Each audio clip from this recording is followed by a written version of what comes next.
படம் சூப்பரா இருக்கு. நல்லா பக்காவா இருக்கு. சூப்பரா இருக்கு. வழக்கம் போலவே பிடிச்சி உதவிட்டாரு. செமையா இருக்கு. சிறப்பா இருக்கு. சூப்பரா இருக்கு. நல்லா இருக்கு. படம் ஏதாச்சும் போர் அடிக்கிற இல்லைங்க சார். உள்ள பூந்ததுல இருந்து கடைசி வர வரைக்கும் எதையுமே நம்ம நினைக்க முடியாத அளவுக்கு ஃபர்ஸ்ட் கிளாஸா இருக்கு. எல்லாரும் பார்க்கலாம். யாருக்குமே எல்லாரும் பார்க்கலாம். நெகட்டிவ் கமெண்ட்ஸ்லாம் வருது. நான் பார்த்த வரைக்கும் அப்படி எதுவுமே நான் பார்க்கல. சூப்பரா இருக்கு. செம்மையா இருந்தது. இது அரசியலா பார்த்தா செம்மையா பார்க்கலாம். புரியுறவங்களுக்கு இது நல்லா புரியும். இந்த மாதிரி படங்கள் நிறைய வரணும். இந்த மாதிரி டைரக்டர்ஸ் நிறைய வரணும். ஏன்னா மக்களுக்கு அப்பதான் புரியும். யாரையும் நம்ம அவன் திறமைய மதிக்கணும். ஜாதி வெளிப்படையா சொல்லாமன்னு எனக்கு தெரியல.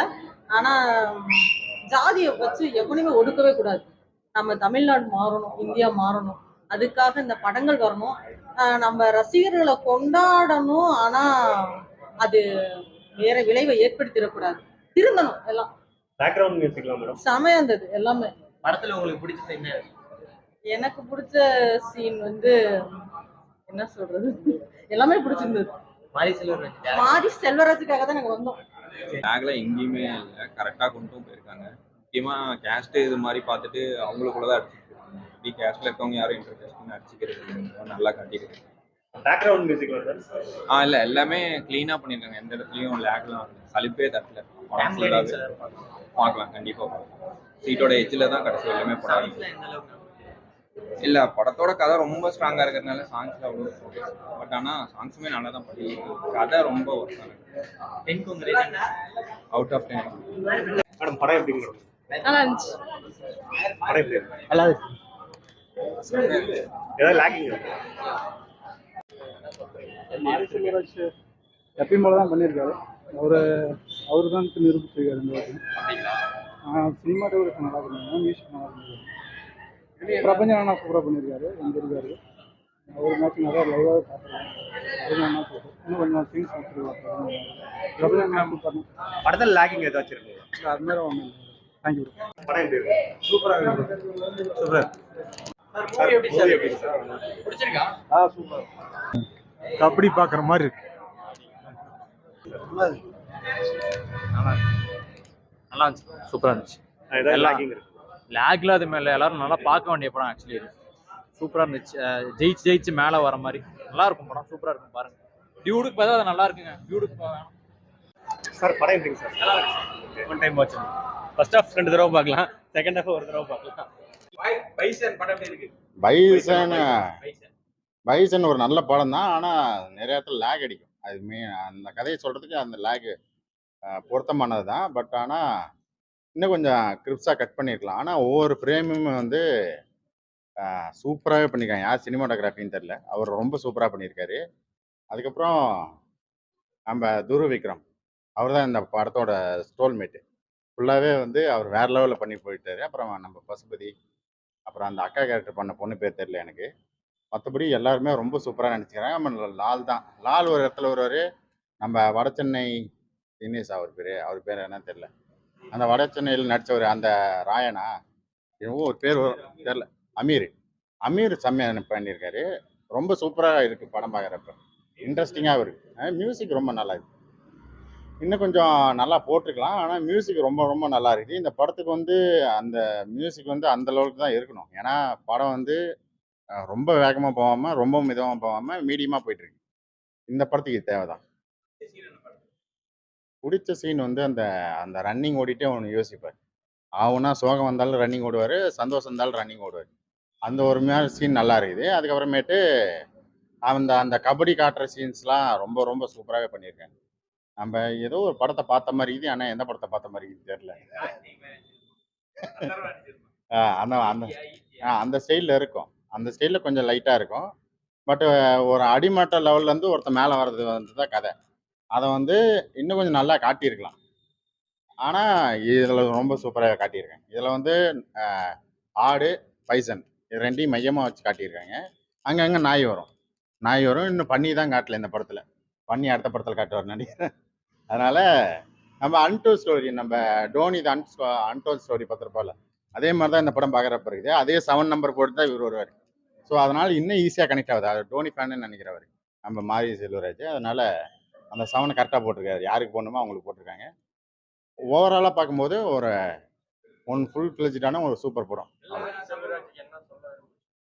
மாரி செல்வராஜ் அந்த ரத்தங்கள்லாம் கொஞ்சம் கம்மி பண்ணிட்டு படங்கள் எடுத்தா இயல்பாக எடுத்தால் நல்லாயிருக்கும். ஏன்னா அவருக்கு இயல்பாகவே நல்லா வரும்.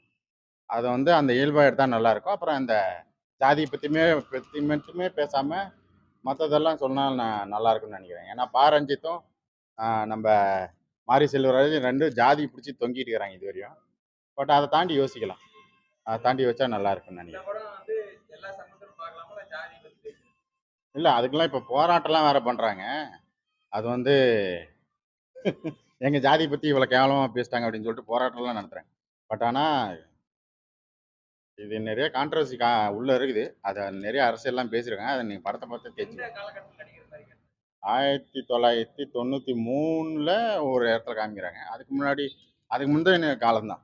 90, 80 கிட்ஸில் அந்த அந்த அந்த ஸ்டேஜில் காட்டுற மாதிரி தான் காட்டுறாங்க.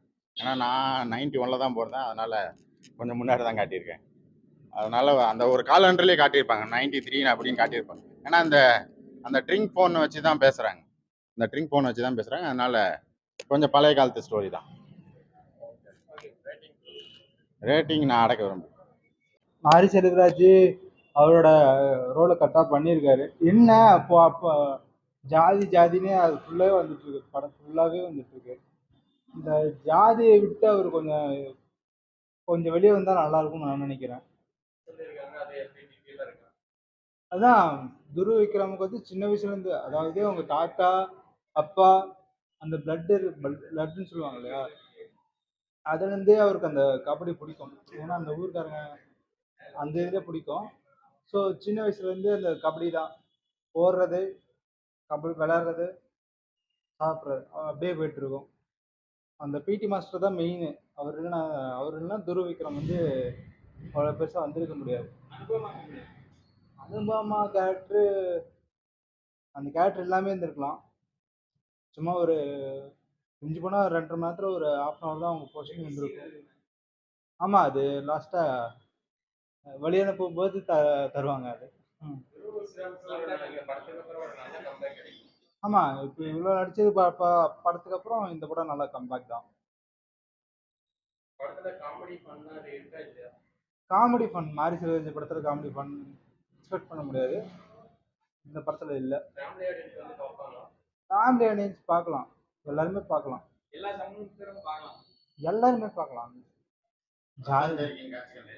ரத்தம் தெரிக்கும் காட்சிகள் வந்து எல்லாமே அந்த அமீருக்கும் அந்த லாலுக்கும் தான் வந்துட்டு ரிவெஞ்ச் எடுக்கும். அந்த கிராமத்துக்குள்ள நான் பெரியவனா நீ பெரியவனா அப்படின்னு. அதுல அந்த ஊர்க்காரங்க என்ன கஷ்டப்படுறாங்க அதுதான். அது அவங்க போலவே இல்லை. அதனால அந்த பைசன் இருக்கும். பேக்ரவுண்ட் மியூசிக் ஓகே தான். யார் பண்ணாலும் தெரியல.